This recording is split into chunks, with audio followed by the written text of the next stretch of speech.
because the power that lies within me is just, it's omnipresent. I can't turn mine off. Even when I want to be vulnerable, even in my sadness, it's still a controlled environment for me. So I would say I don't normally function any lower than a 9 in power. That's Ronda Brunson, and this is the Powerful Ladies Podcast.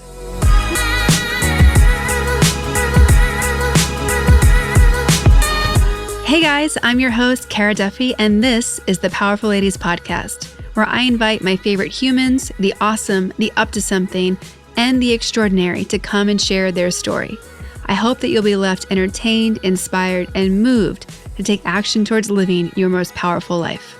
Ronda Brunson, Miss B Credit Queen, is a force of nature. She's a powerful lady. She's a multipreneur who by day helps clients build their credit profile, is on the board of the National Association of Credit Counselors, and spends her nights and weekends running her other businesses, including a travel business. This woman is on fire, and I can't wait for you to hear all the knowledge she drops in this episode. Get ready and get your pens out. You're going to want to take notes. All that and so much more coming up, but first, being an entrepreneur or a small business owner is hard, but the good news is it's much easier when you have a coach and a community. The Powerful Ladies online community gives you both.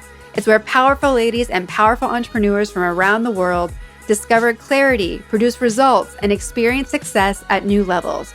Because together we thrive. As a member, you get access to master a new skill for business every month, network, brainstorm, and collaborate with like-minded women, get access to Powerful Ladies events, our library, resources, and more. Participate in group coaching and workshops led by a multipreneur business coach. And you get the accountability and inspiration to stay on track and make it happen. Join today at thepowerfulladies.com.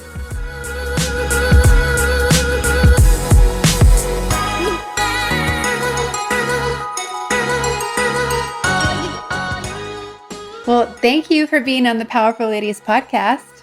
Thank you. You are a powerful lady that I had the pleasure of meeting by being on a Facebook show with you. Mm-hmm. Let's tell everyone who you are and all the amazing things that you're up to. Okay. So my name is Ronda, but they call me the Credit Queen. And for the last 16 years, I've been preaching and teaching the credit gospel to all who will listen. I am a licensed financial educator and a certified credit counselor. I sit currently on the board of the National Association of Credit Counselors. I own a financial firm called Miss B Credit Queen. Also have a nonprofit called Project Restore Be More, where our goal is to slow gentrification and allow minorities assistance in purchasing homes. Mm-hmm. I also have a sales company, which allows people to duplicate and be me in different states. And my last little business is a travel company I started called The Queen Travels Cheap, where we focus on discount traveling. Very exciting. What was it that caused you to get into credit and helping people with credit? My first job was at Singular Wireless.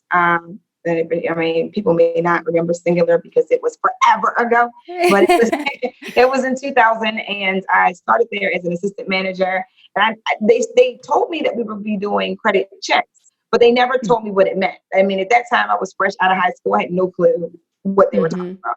And so I was noticed that people would get approved zero deposit, and then some people would get approved with, $1,000 deposit. What's wrong with them? What's the difference? So I think from there, I left there still pretty curious. I just knew that their denial or their reason was based on credit. Then from there, I went into a collections environment. I started working for a company called NCO. And NCO was a very popular debt collector. They would collect for student loans, medical bills, stuff like that. Right now, you would see them on your credit report as Transworld systems. But when I worked there, I started understanding okay, so you don't pay your bills and you end up in a company like this. And then we basically were negotiating and arbitrating debt, trying to come up with settlement. And then from there, I went to Debtscape, which was a credit counseling organization. So all of the companies I've worked for have created this idea that I could be a business that filled in a gray area. So I straddle the line between debt and credit. I help people understand that their overall financial behaviors is what is implicated in the credit score, but it's based off of how you're managing your debt. Two totally different things. They work together. Mm-hmm. Mm-hmm. And I love that that is what you've created, because financial literacy is one of my like passion topics. Mhm. Um, when I can't be the leader of Powerful Ladies and being even a business coach and not be advising people on getting more financially literate, because it impacts everything. You really can't be empowered until you know how it works. You know what your credit score is, you know how to get out of debt, you know how to like manage all the money stuff, because it impacts everything in your life. That's right. Um, there's so many frustrations that you and I have talked about previously about how people just don't know how money works. Mhm. Um, do you see solutions for people getting self-educated or changing the system or having more people like you to let everyone know how it really does work? It depends. I mean, resources have been out there for years. I mean, I've been doing this Mm-hmm. for 16 years, right? And Mm-hmm. I Mm-hmm. used to be on the board of a nonprofit in PG County, Mm-hmm. close to DC. And we would go into schools and we would set up shop, and we couldn't get any grants or funding because no one was interested in putting money in that place. And so we're trying to go to Mm-hmm. school. We're thinking, oh, yes, it's going to be an easy fit. People want their kids to know financial literacy. Yeah, not so much. So Mm-hmm. it just really depends upon the audience. I can be brought in to do one-on-one workshop with people's individual children or with their churches, but on a whole scale, no, people are so embarrassed about finances. And I really, if you can Yeah. tell, I don't get embarrassed about much. So people are so embarrassed about finance that I would like to make the topic less taboo. That is what I Mm-hmm. try to promote on social media. If I can give you some more watered down, realistic understandings of how all of this works together, maybe you'll feel comfortable talking about it. So I don't know that Mm-hmm. anything necessarily needs to change. People have to take accountability and wake up. It has to become important. And Yeah. not in the ninth hour, not when you want to apply for something and you have no money and no credit. It has to Mm-hmm. be a part of your everyday lifestyle. Yeah. It seems like it's something that kind of fits into both the access and the generational wealth topic as well, because how you learn about money is usually at home, because there's nowhere else that it would come to you unless you seek it often. That's very true. And we see that, Mm-hmm. especially in my community, we see that a lot. Those type of things are handed Mm-hmm. down. I remember I did a workshop, I cannot remember her name, with the National Association of Credit Counselors. And they had me on after this other speaker. We were the same age. She was born in, I don't know where, she was born somewhere else, but she was Caucasian. And she was Mm-hmm. talking about how I think her parents gave her first home. I was like, not my story. That is not my story. Now, granted, I was raised technically upper middle class, right? So my mom Mm-hmm. has bought me cars. She never gave me a house though. So, Right. she was talking about, they did this for me and I was this financially stable. And that's cool, but that means that your audience is going to be different. My audience, Mm-hmm. we're getting it out the mud. We are building it though. That's the Yeah. difference. Mm-hmm. Mm-hmm. Yeah, and I Mhm. think that some people don't even know that they can build it up, or that they have options to break out of the cycle. Right. Part of what got me into financial literacy was taking a Dave Ramsey program, Right. and like all the work that he does in getting people just to know, like, this is how it works, and this is why you don't realize how you're being influenced and controlled by all of these different people giving you credit. Right. And, Mm-hmm. and, and along those lines, that influence and control, that sales, that marketing, people's desire to save has to be greater than their desire to spend. And Mm-hmm. what we know, even with like the Trump campaign and Cambridge Analytica, all of Yeah. those algorithms play into our everyday lives anyway. So some of the things Mm-hmm. that we would not really even think of buying instantly pop up on our timeline. And if we think we have a few extra dollars, we'll buy it without guilt. We have to learn how Mm-hmm. to disconnect. Same thing with the mechanism of Credit Karma. The reason it's free is because they make so much money selling your information. So those credit card companies that are high interest rates, high annual fees, they're going to pretty much keep you spiraling in debt forever. Those are the ones that are interested in the people who want this free service because they know that those are going to be their victims. I can sell to you. Yeah. Mm-hmm. But And I they love that you use the word victim, mm-hmm. because that it is like, people talk about business being like greedy and bad. And so often it's not, right? Business is a transaction of value. But where you do see kind of the dark side of business regularly and repeatedly is in credit, like people who are selling you credit, because it's not always with your best interests in mind, if ever. Yeah. Oh, go Okay. ahead. Please let me know. Yeah, Yeah. no, I agree with Hmm. what you're saying, but then it limits the responsibility of the recipient. So I Oh, can't yep. say I'm a victim, but I never read the contract. And I was Yep. so desperate, I took it anyway. Like that's not, Hmm. and I get clients like that who will say, well, I got in an accident. I went straight to the dealership. I bought another car. I didn't read it. Now I know my interest rate is 27%. They got me. No, no, no, no, no. You got you. Mm-mm. Because Hmm. you were Hmm. so desperate, you didn't move in the right way. And sometimes our most expensive, what is it? Our biggest lessons are our most expensive. Thank you for bringing that up. I think that's so important because taking responsibility is a whole part of the conversation about our money stories in the first place. That's very true. And Hmm. but there's still predatory lending. There are Hmm. predatory loans, but then there's ignorance and stupidity. And Yeah. if you're sitting at the table and it doesn't feel right, the need to drive this 1996 Benz has got to go because you're not going to be able to really make another bank understand why you would take a risk on a 14-year-old car just to look good and then come back to me and say, I don't want it anymore. Cars aren't Hmm. shoes. You can't send them back. So we have Hmm. to take responsibility for our own actions. We can't always shift the blame to the bank. Yeah. How much of the work you do is in that mindset space of like rewiring how people think about money and spending and like what they're doing with the money that they do have? 100%. And actually, Hmm. somewhere in my bio, I think it says I spend my days helping people relearn what they thought they knew Hmm. because the Hmm. understanding of credit is so different. I'll get some people whose mindset is if I have an 800 score, I can buy anything. If you have an 800 score, you can be denied. If you have a Hmm. 580, you can buy anything. Like there is no rhyme or reason. There's no such thing as a true score. What we're looking to do is to perfect your behavior so that banks trust you. I'm Yeah. working on your storyline and your lifestyle. I'm not necessarily working on your credit. I love that it's a storyline of you and how you show up. Mm-hmm. Hmm. Mm-hmm. Absolutely.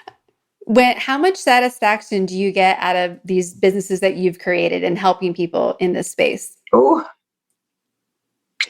it's a blessing and a curse. So I am really good at what I do, right? And I think you were on. I was on a call with you last month, maybe when I talked about why I do this. I'm not Hmm. sure, but this is something that God gave me. So every time I've tried to quit it, it just gets better, and I'm like, man, I don't want to do it anymore. I want to do something else. So Hmm. uh, recently, because of COVID, my business increased 80%, right? So That's I'm not wild. the one Congratulations. that went down. Yeah, wait a minute. So because the demand is up, I don't Hmm. have a product. I'm offering a service. Hmm. People call me to dump everything they have on my shoulders. So if I'm going maybe from 3 to 4 appointments a day to Hmm. 24 to 30 appointments a day, that's too much for me. So Yeah. I financially, I'm successful. Sometimes I'm miserable because when I'm thinking about your time frame, when I'm thinking about your kids, when I'm thinking about all these things going on in your life and how we still get these dots connected so that you can get to your goal, it's a lot for me. Hmm. So I just started, I'm only taking in new clients every other week. So this week coming, I'm technically off. I can focus on old business, but I was really getting burnt out. And because I Yeah. am so focused on Mississippi Credit Queen, it is difficult to tend to the other ones the way I want to. So for the Queen Travels Cheap, I'm going to Vegas on Tuesday. Usually what I do is I turn my vacation into a blog. And then if you Hmm. want to become a part of that company membership, whatever, then you'll sign up for it. But it's just trying to find little opportunities to do other things in this environment because real estate is crazy right now. It really is. Hmm. Hmm. Yes. I'm surprised at what industries are taking off now because you wouldn't think that when people are in quarantine that they're like, I got to buy a house. And you're like, wait, what? Why does everybody want to buy a house all of a sudden? Right. And I Mhm. don't think anyone was more surprised than me. When we first started dealing with Corona, I was like, that's it. We are going to die. And that's how I felt like this is it. Yeah. It's going to be like an Yeah. episode of Last Man on Earth. When it's Yes. going to be empty houses. So I was like, man, I don't even got to do any credit. And I took like a break for a week or two. And people kept Mhm. scheduling. I was like, wait, what is this? I couldn't believe the increase in volume. Also, though, Mhm. the stimulus helped. And I've Yes. been able to use people's stimulus checks to do settlements with other banks. Not being able to go anywhere has helped. People are seeing an Mhm. increase in their bank account. So they've Mhm. had now the money and the time and the resources to actually get work done. So I am Yeah. so grateful. I'm not complaining, but I'm Yeah. tired. I'm Yeah. Well, tired. you did a great job, right? Because you just did a whole self-care trip, right? You went and kind of hid for a while. I did. And even still, like today, for example, this morning, I got a text message from a Mhm. client saying, hey, I refreshed my report, something, something. I said, that's great, but it's Sunday because I Uh-huh. have to continue to create boundaries. People don't care. People want to communicate with you all the time. A lot of it has to do with that social media thing. They feel like they know you and they've connected. Right. So now I'm your good girlfriend. No, but not on Sundays. Like I still Yeah. need my boundaries. So Yes. yeah, I did, but it's still in works. I'm going to have to learn how to turn my phone off on the weekends, honestly. Yes. Mm-hmm. Yeah, there's that the concept of the more successful you get, the bigger wall you have to build. Yes. And people wonder like how can somebody charge, like Tony Robbins, you want to go to his mastermind, it's $250,000. Why? Because the demand is so high Right. that he has to build that wall so he can stay sane. Right. Like that's really what it is. Right. It's not like Right. he's like, nope, I'm worth millions of dollars given to me. He's like, no, like that's just where the demand pushed these things. I would imagine in the space that you're helping people, everyone who comes to you has a money concern, right? So then how do you look at how you price things for your services based on being in a money concern environment already with customers? So my price point typically is $0 to Mm-hmm. 2,500, Mm-hmm. and in all packages, you have the ability to make installment payments. Yeah. If we're speaking, and because even if we're working on credit, more than likely there's a certain amount of money you're going to need outside of me just to settle old debt. If you Mm-hmm. don't have that, then you are not my client right now. It is Yep. not my job to add to your financial burden. And I will explain that to you. I want you to come Mm-hmm. back.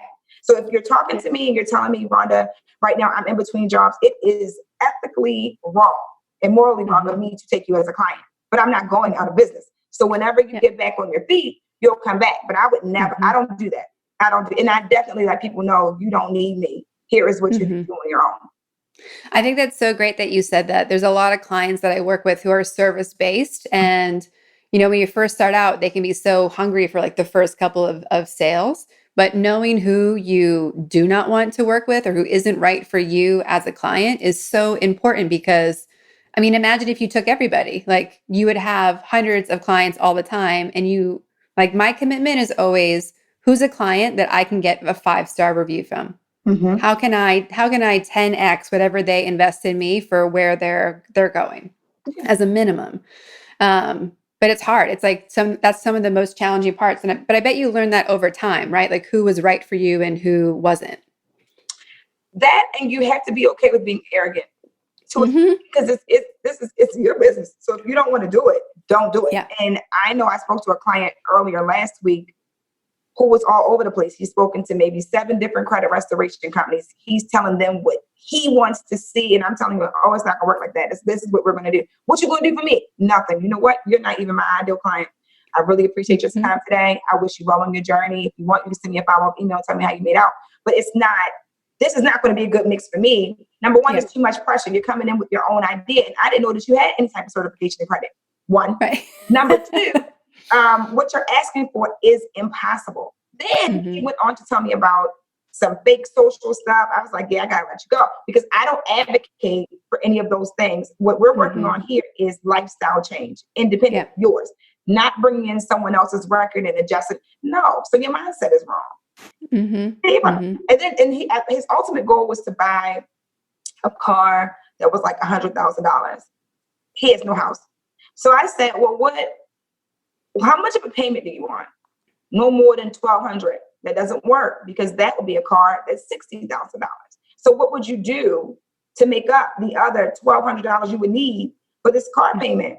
I said, listen, I'm talking to you from experience. And I said, you sound younger than me. I'm sure you are. I'm 38. In 2015, I bought a Porsche and a BMW. My Porsche payment was $860. My BMW payment was $1,200. I was spending $2,000 a month in cars. I will never do that again. And if I can help anyone, I will let them know. Don't do that, because you, first of all, as a self-employed person, we can't take the risk. I didn't know that. I mean, 2015 was an amazing year. 16 wasn't great. So my bills remained the same, but my income had changed drastically when I moved out of town. So knowing how that goes, knowing that you don't have the desire to stick to a $1,200 a month payment for 5 years, that's a hell of a commitment. You haven't even stuck to rent that long. So yeah, just trying to get people to understand those things, how those things work.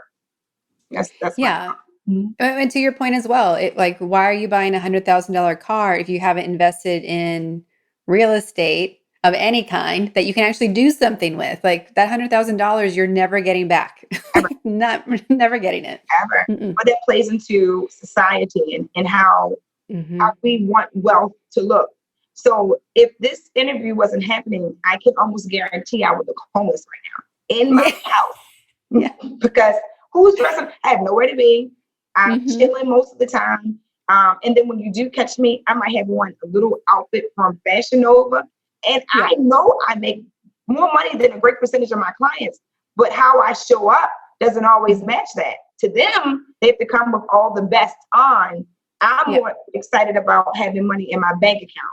That's the mindset that we're always trying to change. Yep. I was watching, someone had recently reposted Chris Rock's special where he talked about wealth versus rich. And he's like, do you want to be wealthy or do you want to be rich? He's like, rich can go away in a summer and a bad drug habit. Or, you invested in all gold chains and didn't have a savings account. He's like, what do you want? And I really think that that's part of the entire dialogue that we're not having about what is the purpose of all this work we're doing if it's just to, buy something that is really to impress somebody else versus ever be able to make any freedom of choice that we want ourselves. That's what I say. People definitely spend a lot of money impressing people that do not like them. And that's something. You want to go places to be seen by people that don't even like you. I did read a book called Old Money. And every now and then I'll stop past and I'll read it again. And I remember them talking about the uniform. Wealthy people wear polo shirts and khakis every day. They're not doing a lot, but rich people will be Louis Vuitton down, Gucci. It's a mindset. It's really ridiculous. I grew up in the Northeast for the most part, between like Philadelphia, New York, and Boston. And a friend of mine gave me a book called The Preppy Handbook that came out in like 1981. And it's a little bit of a mockumentary of what it means to be preppy. Like, these are the outfits you wear. These are the drinks you have. And the truth is, and preppy ties back to that like old money mentality of, like you said, you don't see the flash in those spaces until you go to someone's house or you're like, oh, this is one house. And like, you're like, wait, what? Suddenly like the money starts showing up in these hidden places because they're not thinking short term, they're thinking longer term. Right. And well, when you think of powerful ladies, those words individually and those words combined, what does it mean to you? Women who are powerful, to me, are they're leaders, they're strong, they're independent, they're spicy. I don't know. I think, and it's good to meet powerful ladies because sometimes my energy is too much for people who lack power. So I'm confident, you know what I mean? And I am very self-aware. And I'm knowledgeable about my stuff. So it allows me to show up in the room a totally different way than someone that may lack those things. So to me, that's what powerful ladies are. It's a group of women, kind of like me, and that are on their stuff and probably don't engage with the word no too often. Mm-hmm. They probably control the outcome. I always say that the word no has no power. I can Yeah. always turn a no into a yes. So I think that's what a powerful lady is. Yeah. No, I remember when I first met you on Sharifa's show, I was like, her, I want to hang out with her. No, because it's true. It's like, I don't understand people who think I can't or that no is an acceptable response. Like, Mhm. I don't know where this came from, Mhm. but since I've been little, it's been like every time I hear a no, I'm like, okay, this is just a game. Yes. This just means I need to get creative and figure out how can I still get what I want. That's right. And I'm the same way. Yeah. And I'm an only child, only grandchild. So no, now I literally would fall out like, but why? Okay, do you want to talk about it? You want to Yeah. explain it some? Mhm. Yeah. Mhm. Well, that leads me to my next question, which is if you go back to you when you're 8, would 8-year-old you imagine the life that you have and the career that you have today? Absolutely not. No. Okay. Hmm. I think at 8 years old, I wanted to be a Barbie doll or something. Like I didn't have Yeah. a real concept of Hmm. what I wanted. It was like either a fashion model or whatever was trending at the time. And then Yeah. as I got older, I thought I was going to do social work. I wanted to be a social worker in DC. And then I don't even know how I got into this. It just seemed like everything I was doing created this. And it's so much better than what the Yeah. lifestyle is that I would have designed for myself. Like I never would have thought I'd be living in Miami. Like I would have never thought I would have made a move Hmm. like that or have all these businesses. I kind of saw myself as an entrepreneur. The companies I Yeah. worked for, my team leads always said that I was way ahead of everyone else. Like you don't Yeah. belong here. You don't, and Hmm. I don't know. So no, I could not have imagined any of this at all. And I Hmm. love it. I'm living this dream, but it's not the one that I thought that I was. I mean, I don't have kids. I'm not married yet. So all those things are going to happen. But I've got excellent businesses. So Yep. mhm. Still time. Yeah, Hmm. yeah. So, moving for starting businesses and relocating are two things that freak people out all the time, Yeah. right? Like most people, it's like too much, too big, too many unknowns. You've done both. Mhm. What do you think it is about you that you're like, of course, I'm just going to go up and go to Miami, or of course, I'm going to start this as a new business, or of course, this is another opportunity? I don't really believe that I can fail. So Hmm. part of that is faith. Part of that is family. So I'm very Hmm. connected to my mother and my grandmother, and I've never been able to go, too low. If something terrible was to happen, I know that I have some type of safety net that truly exists. Hmm. But also, I don't have a fear of failure. So even when Hmm. it comes to starting businesses, when I'm talking to people, they'll say, it's just not the right time. Ugh, I don't have the money. I started 4 companies, 2 of which are extremely successful with nothing. Hmm. And I don't have business credit. A lot of it established. Most of it is like smaller business cards. I don't have business loans. I don't have that overhead. I used to Hmm. have offices. I may buy a building in Baltimore again. But I just never had this idea that even if it didn't work out, I was going to be embarrassed or I was going to be scared of that. So what? If Yeah. I start something and it doesn't go well, so me and the Hmm. Lord know that. You don't know that. I never talked to you. So I don't see the issue with people just saying, okay, I'm going to do this because that is how I wake up every day, completely motivated. Okay, I'm going to do this. And that's what I do. Hmm. Hmm. What do you do to keep yourself on your A game? Like, are you books? Are you podcasts? Are you listening to other success leaders? What are your things? Yeah, I wish I had time to do that. So no, Yeah. You're I think just doing I'm it. just doing it. I'm kind of just like a Hmm. robot at this point.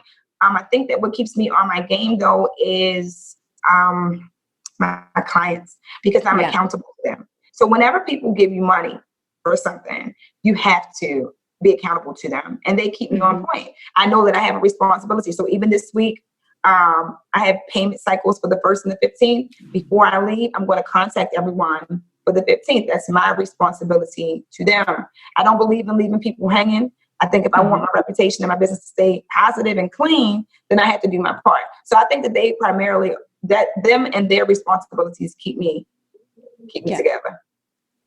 Who are the powerful ladies that have influenced your life and opened doors for you? One powerful lady that influenced my life and kind of changed what I was doing because in Hmm. 2008, When my best friend and I started this company, he passed away in 2015. When we started, we didn't have a clue of what we were doing. And he did real estate and I had credit background, but trying to blend everything and understand how my debt counseling was going to blend in with this credit repair stuff, it was tough. I think in 2010, I went and took a job with a nonprofit I mentioned, which was also a for-profit. I had a for-profit side that did credit restoration. And there's where I learned about structure. This is how you need to structure your business. And the person that introduced me to that, her name is Kara Johnson. And I don't give her enough credit, but that's her. That was the first woman I ever said, boss lady. I call her boss lady because she had everything together. She's the one that taught me about structure for where I was going. And then I came back to Baltimore and took everything over. And because I was offering something different and more holistic, it kept going. Another powerful lady I would say would be probably my mom. She hasn't really tapped into her full power yet. She looks to me a lot of times for motivation. She was a corporate person. And when I first told her I was starting a business and I was leaving Toyota Financial, she was like, no, can't do it. I'm going to be broke. I'm going to be homeless. What are we going to do? She was not the most encouraging then, but she's my number one fan now. She worked for McCormick and Company for about 34 years. She just retired last year. And prior to that, I started a baking business for her. And it did so well, it scared her. So we would go and she would set up tables and we would sell her stuff and she would sell out before everyone else. And she was just like, oh shit. Okay, wait a minute. Wait, what am I supposed to do? So I was like, this is your business, whatever. So when I moved here, it was, I need you to fly in town to help me. I need you to do this. I need you to do this. I said, hey, you have your business and I have mine. So she's still tapping into her power and understanding what the freedom is that comes along with self-employment. She's getting it, but it's different for her. So it's a cool little journey. It's nice watching her. There are days when I wonder if I'm the strange one in groups because I'm like, why, like that could be a business. Why wouldn't you do that? Or like, why wouldn't you choose what gives you freedom? Like when people are complaining about, I can't do this, I'm stuck here. I'm like, why? Why is that even the conversation? I don't know. I mean, especially people that don't have attachment. So maybe if I had kids younger or if I was married, I would definitely give second thought to some of these impulsive decisions that I make. But it's so much a part of who I am. Whoever I marry is going to be completely frustrated with me a lot. Because I'll just say, hey, I'm going to go to North Dakota today. I want to teach a class at the Upsaw and I'm going to come back. You know what I mean? But that's how I move. That's my energy. No, I totally relate to, when you are a powerful person, how you have to be aware of how the power impacts other people, because sometimes I may have been guilty of like rolling over people or things as I'm like, let's go. We're not going fast enough. Like all of it, everybody in. And they're like, whoa. But I mean, people who worked with me, they're like Kara speed. So I imagine there is definitely Ronda speed. Yeah, I mean, Ronda speed all the time. And part of the problem is I'm already there. So when it comes to hiring help, people say, you got to get help. Yeah, but help slows me down because I know what needs to happen right now. And help is kind of like, okay, I'm going to do. Are you right? I could have did it by now. Thank you so much for your time. It's just not. And I want to be more open and I want to be more trusting, but it is hard to get someone to see your vision and push it as much as you. And not just look at it as something to do or just a little extra check or something. Yeah. It's, when I've helped clients to start building their teams, because so many are solopreneurs when they come on as a business client, it's how do I find my clone? How do I find my mini me? Because if you found a mini Rhonda, you would be like, yes, and I'm keeping you forever and I'm going to train you. And that's it. You're right here. Kara, do you have a mini Rhonda? Can you send it to me? You know what? I'm going to look. I got a whole nother room. I need help. You're like, she can be a roommate. She can be my assistant. Hey, I got her. She's going to be all right. Yes. Yeah, no. I have a client that is very much in the same, she has her own speed. And it was hard to find people who like can make decisions quick, can pivot and do this. And it's hard to find people who can do those things, but also not be offended. So I've offended so many people just because I know what I want. So if I'm going to tell you this is what we're doing, and it's not always it's not being condescending, but if I'm telling you this is what we're doing, I'm going to say that and I'm going to move on to the next thing. So my expectation is that this is what we're doing. If I come back and it's not done, I'm going to have questions for you. And yes. I don't know, some people, there are a lot of passive aggressive people who cannot get along with A-type personality. I get it. But it doesn't make either one of them bad people. It just means that we can't coexist in that space. You know what I mean? Like you might be better for drinks on a Friday night as opposed to working with me or in constant dialogue, because I'm going to say something that's offensive. I think that powerful ladies don't have a lot of time to deal in emotion. You know what I mean? I can't sit here and babysit how you feel if I'm presenting you with truth. If you process truth in a hurtful way, I am sorry, but I am giving it to you with love. So, yes. Yeah. And, that's one of the questions I have people ask when they're interviewing people. Like, are you willing to be coached? Have you ever had a coach? Because even if you're a leader, like it's not, we're not giving people criticism. We're not like feedback is coaching. Like if I care about you, I'm going to coach you. Otherwise, I'm going to fire you. Like those are your two choices. So there is a lot of power in like finding people who are open to being coached. Like if we posted about an intern that we're looking for Powerful Ladies. And I'm like, who wants to be a future CEO? Like that's who I'm looking for. Okay. Like who's willing to learn?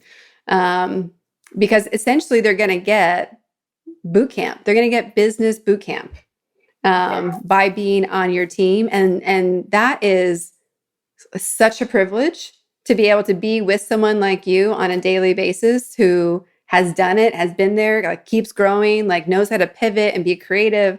Right. Like there's so many things you have to offer someone. It's essentially an apprenticeship and it's not going to be comfortable. But, my experience is once people prove to me that they can handle it and I can trust them and like they're contributing equally, like those are some of my closest friends today, like people who've been on my teams in corporate life before. So with that, how do you control what they do with your vision? Like not just the output that they're producing for you. How do you control them and keep them from going and doing their own thing that creates competition? That's always my concern, the trustworthiness of it all. I don't know. Yeah. Well, I think if we separate the two parts of that, like fulfilling your vision versus them going and kind of copying it. Right. I always focus first on getting people to do, like, really know my why. Why am I doing this? Who am I doing it for? What are we providing? Because you're not providing, your how is through credit services, but your what is really transforming someone's entire life, their family legacy, their freedom. Like that's what you're giving people. Right. And so if I can interview people and have them be able to articulate back to me my who, why, and my what, I know we're in a close space. Okay. And I like picking people who have that same passion as well, or like those things matter to them. And then in regards to people worrying that people are going to copy and become competition, for me, that comes back into it's a mix of arrogance and faith. Faith that there is plenty of room for everyone, like until we have this, especially in your world, right? Until people get this and they can manage their money properly, we need all the help we can get. Okay. And then there's also room for everybody because you are going to be so different than anyone that you train, that just like you've talked about, like clients that you've rejected, they might fit with the person that goes through your boot camp. And then on the other side, like no one's ever going to be you, right? Like it's impossible. Like they won't have your background, your experience, you're already 15 years ahead of the curve for anyone that would start now. So it's like, okay, cool. Like I'll be impressed if you can get halfway and me feel nervous, right? Okay. There's just so many things, right? You know how special you are about your drive and your determination and the fact that you have to force yourself to unplug.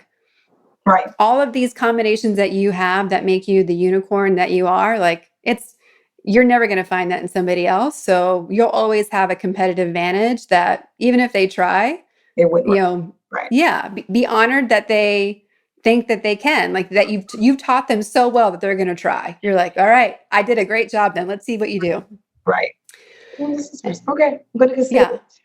Yeah. Well, and I think too, because you said you have like a model in your business, right? Where you can set people up to do what you do in other places. Yeah, but see, I'm still controlling. So, so what I do is Mm-hmm. I give them sales tools. I teach them how to read a Mm-hmm. report. I teach them how to communicate with a client, a prospective client. And then when Mm-hmm. they get people, we look at their report together. I provide the entire outline and pricing, and then we split a commission for them. Mm-hmm. I'm Mm-hmm. not letting them do the work. So I'm giving them, so if they were coming and you were Kara credit, then Yeah. they would only know about you. I'm doing everything on the back end. I'm back office support. Yeah. Yeah. Well, that sounds to me like we have some scaling opportunities to give you more freedom and more money. Like, Okay. Okay. yeah. Want to be open. Yeah. I'm open. I'm open. Yeah. Well, I think, when you look at really moving up to the next level of entrepreneur, right? It's like, how do you do less and make more? How Yeah. are you Yeah. the Tony Robbins of your industry? Mhm. And what I see reoccurring and I put into my kind of system Mhm. is be okay with like giving a lot of things away and like letting it go, because the more I can give people and the more other people can do, the more like it just keeps coming and I can just like sit back. Mhm. Oh, yeah, you have to teach me. Teach me on. I don't feel like that, but teach me. I'm open. Yeah, perfect. When you look at, how you've pivoted in your businesses in your life, what are some of the milestones that you look back on that were hard, but you're really proud of those moments? Okay, so I remember starting, and Mm-hmm. I remember everyone having no faith. And of course, we passed that. I remember being in an apartment. At the time, we had a third business partner who was stealing from us that we didn't know. So we Oh, were taking heartbreaking. all of these people during the week. This is 08, 09. We were taking a lot of people during the week. And then at the end of the week, when we're looking at what our profit should be, it wasn't there. So like, this is interesting. But it put us all in a position where we didn't have as much. So I remember my lights being cut off. I remember my water being cut off. And I remember getting evicted first time. I said, okay. Mm-hmm. I ended up finding another place down the street. I stayed there for a while. And then this takes me to like 2010-ish when I went to work for the other company because my partner and I had a falling out. And around that time, my car got repoed and I had to depend on a perfect stranger. It was a client from Baltimore. It was like, I got to go out that way for work in PG anyway. I could just take you all the time. Like an angel just fell on my lap. She didn't know me. She just knew my situation. You know what I mean? And so she was taking me and I ended up buying a little raggedy car at a high interest rate. I mean, I was going through so much stuff. Mm-hmm. I made it through that. And then my partner and I got back together. By that time, I had all my knowledge from DC. I was ready and I was on it. And at this time, Mm-hmm. I made him sign over 80% of the business to me. So now I'm in complete control. Whatever we're doing, I'm doing it. You stick to real estate. You stick to our car dealerships. You stick to our assisted livings. We had a whole bunch of different companies under us Mm-hmm. that technically would flourish eventually. But, most businesses in the beginning don't do so well. So I would say from 2008 until 2014-ish. 2014, I was on the worship team at the biggest church in Baltimore, New Psalmist Baptist Church. And when I was there, the Spirit was speaking to me and it was telling me that I'm going to grow your business. Now, I'm Methodist, technically, just so you know. So in Methodism, the Spirit don't speak to you. Mm-hmm. You know what I mean? Like the Spirit may speak to other people. It's not like Pentecostal where they're shouting. Mm-hmm. No, we don't do that. So I'm hearing it and I was like, wait, is this the Lord? Is he telling me this? Because I just don't understand. Why would he tell me? And I was so kind of like, why wouldn't he tell me that he's going to give me like a man? Why is he telling me that he's going to grow this business that has gotten on my nerves for 6 years? That moment, everything changed. Mm-hmm. That moment, all the windows opened. At that time, I was able to hire an assistant. I created an actual schedule. And in 2014 is when I became Ms. Brunson Credit Queen. Up until that point, my name was Ronda Brunson under S. Foreman and Associates. That every mountain, every valley has led to an amazing moment. Every single one. So I don't really get discouraged when things terrible happen. I know something great is on the other side of that because life has always shown me that. But Small little hurdles, but major victories. No, I love it. I mean, I got chills. I'm getting teary-eyed. Like hearing that story, I felt it all. Ah, And it's like, I don't think that people who have success often share the like the spiritual things that happen to them that like give you either a tap on the shoulder or sometimes a full like smack in the face of like yes or no. mm, And some like I really believe in that. Like we just know things sometimes that we don't know where it comes from, or like we feel something that we don't know where it comes from. And whatever people are believing, like everyone, no matter what their religious or spiritual beliefs are, have all had a moment like that where they're like, wait, where did that come from? And it's, yeah, I mean, it's very modern today to like tap into what that is and to be listening more, whether it's through prayer or meditation. But there's some power there that if you're willing to listen to it, it can definitely change what's next. and the moments are continuous. So Mm-hmm. in Mm-hmm. 16, everything was shit because my income changed so drastically by me moving. And then now I'm here and Mm-hmm. my bills are the same. I'm like, what am I going to do? So I start looking for jobs. Every time I've gone through financial hardship, like it could be a month, whatever, I would try to find something else to do. It wouldn't work. I was like, I want to do something else. You know, I'm the worst interview candidate right now because I come in so boss-like. I'm telling them how this is going to go. I'm not designed for interviews. I'm supposed to do this every day. So those moments, every time you're going to try to quit, whatever you're supposed to, if you're living in your purpose, it is going to continue to reinsert itself in your life. And it will make you completely uncomfortable and out of control, but it's natural. You know, it's just like, I submit. Okay, I'm back. I'm back at my desk now. Do you see me? Okay, let's go. Yeah. Let's go. Stop yelling at me. I'm here. Yeah. No, it's when we get so nervous to lean in on these things that we're like, really? Is that it? Like that wasn't always part of my plan. But I love the quote from Joseph Campbell. You have to be willing to let go of the future you had planned to have the one that's waiting for you. And I also hate it because, like you, I like making what I want happen. Right. And sometimes what I want to happen isn't happening. And it's like, I have a list. And what about the rest of the list? Right. Hey, Lord, how you doing? Right here, this paragraph is where we are right now on the list. Yeah. So, Yeah. Yes, sure. Yeah. Can we get any of these other things happening? If I stay here, will you work on those? Right. Completely. Yeah. We ask everyone on the podcast where they rank themselves as a powerful lady. 0 being average everyday human and 10 being utmost powerful lady. Where would you rank yourself today? And where would you rank yourself on an average day? Is 15 like a thing or no? For sure. Okay, For sure. I'm 15. And let me see, an average day.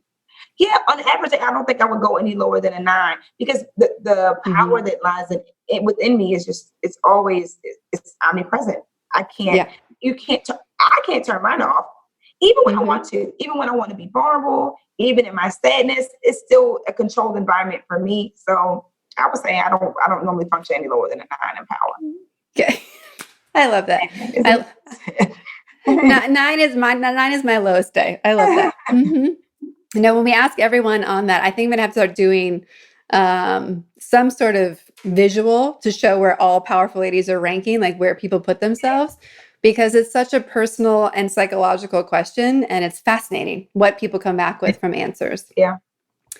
So when obviously, COVID has thrown all plans out the window and we've all pivoted and shuffled. But what are you excited about for the rest of 2020, or what are you creating that you're excited about next? Well, I'm kind of excited about rest. So I am hoping that things balance out quickly so that some of this anxiety can deflate. It's so thick outside. Everyone you're talking to has so many problems. Everything's amplified because they're in their mind a lot. It's nowhere. We don't have our normal stress reliever. So I'm looking forward to some of this pressure coming down. What am I excited about? I'm excited about Vegas. I am a traveler. I have not really been anywhere since January. So that is crazy to me. So I'm excited to just try to get out and do something new business-wise. If things slow down, I will be excited to finish this book. I want to write this book that pokes fun at how women handle their men and their finances the exact same way. But I can't get it out because I'm busy all the time. So I'm excited to write it. You'll see it. No, I think that's a great book. I already can see parallels. Yeah. Yes. Well, as people who are listening are like, I want to be Rhonda, or I want to be able to, aspire to be, what are some advice that you would give them, or any tools that you would recommend as well? I would advise you to read some books. What was one? How to Win Friends and Influence People, of course. The Circle Maker is a book that I love, and that's about prayer and faith and not really believing. What it does is it challenges you to remember that spirit is huge. So when you go to ask the universe for anything, stop praying small. Don't have small expectations. Like, please help me pay this car note. Your expectation is, please help me pay this car off. Just learning how to verbalize with spirit. I would advise you to get in touch with your spiritual self. Find some grounding, do some meditation, make time for yourself. That's important. And then when you get off track and you lose it, you go back and find it unapologetically. I was created this way when I was a little girl. I was very close to my grandmother's sisters because I don't even have any first cousins. It's just me and children. So my grandmother's sister, I've been saying since I was 3, would stand me in the hallway and tell everyone in the living room to be quiet. And then she would say, ladies and gentlemen, introducing Ronda Brunson. And I had to come out and sing and dance real hard. And so I can't tell you, because the reason I am so charismatic, I was raised like this. This is 32 years in the making. 30 years. I can't really give you this whole blueprint because so much of it happened at home. Now, if you want to build you a Rhonda, when you have a little girl, you feed her every good thing you got. You can never let her know that she can't do anything, because she's amazing and she's bright and she's smart and she's talented and she can do anything she wants. And if you tell her that, by the time she gets my age, she will be sold on it, and no one can tell her anything any different. No, I love that. And I love that you just created how nobody can ever compete with you. Okay, true. Very true. Point taken. Yeah. They didn't have the ladies and gentlemen at home, so they'll never catch up. Sometimes I still hear that when I walk in the room. Here I am. I love that. Well, and there's so many people that we have to prep them to go and give a speech or be in front of people. Yeah. And I'm like, well, if you love Beyonce, she had to make Sasha Fierce. She had to make someone else. That's not her natural habitat. Right. That's right. So you can make someone else, but I love the idea of you already know when you're walking out, you're getting applause. You already know it, because you always you never saw anything different. Nope. You say, ladies and gentlemen, you say my name, I get applause. Right. I'm here. Yeah. Yes. How important have fellow powerful women been in your life? And do you keep a close group of powerful ladies in your circle? Okay. I am the only female in different male crews.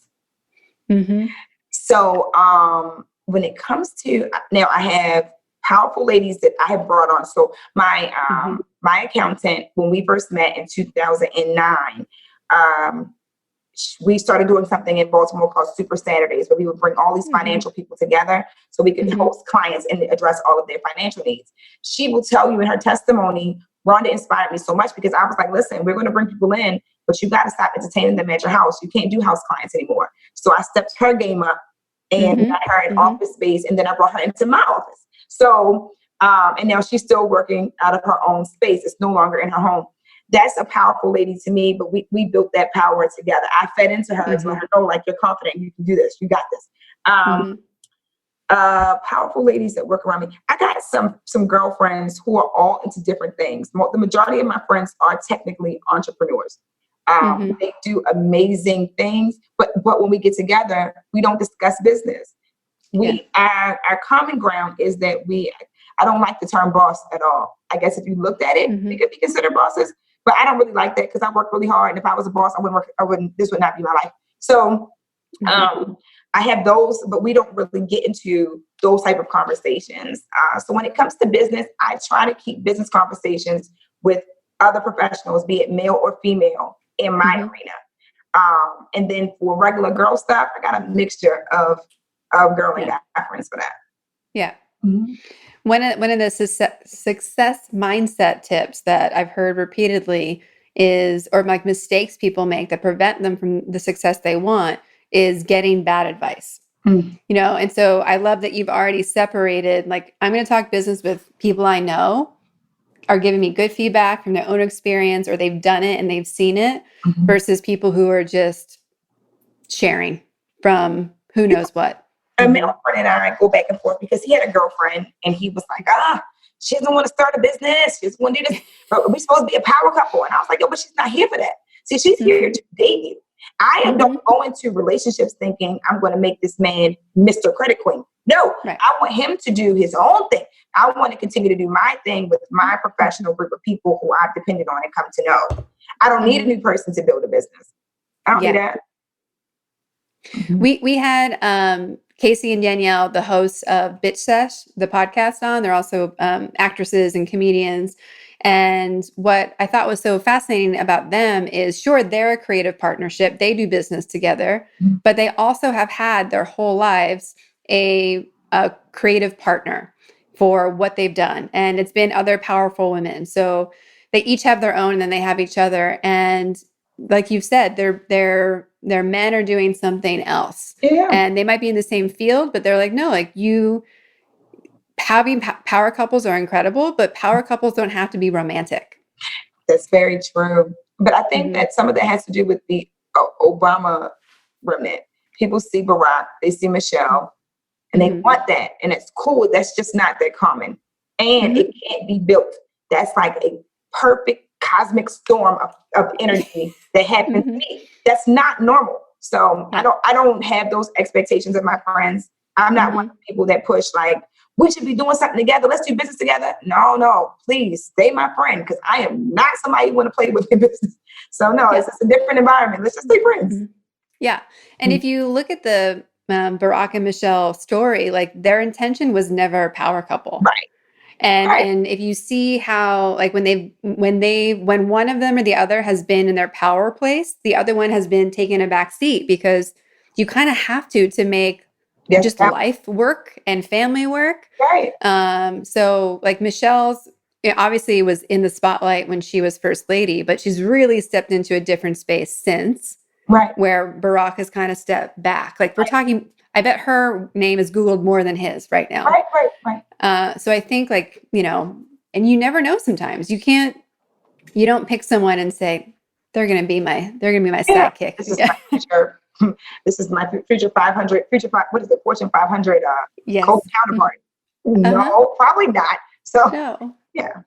Well, yeah. And even looking at our businesses, like we didn't start out thinking like, that's it. That's the thing. Right. No. Mm-mm.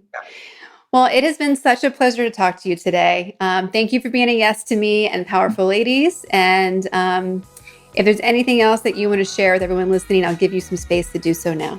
I mean, if anything, I would just encourage you to follow my journey at Ms. Brunson _Credit Queen. I'm getting back into the swing of things. I'm going to be producing more video content to help teach and preach the credit gospel to all who listen. I love it. Thank you so much. Thank you.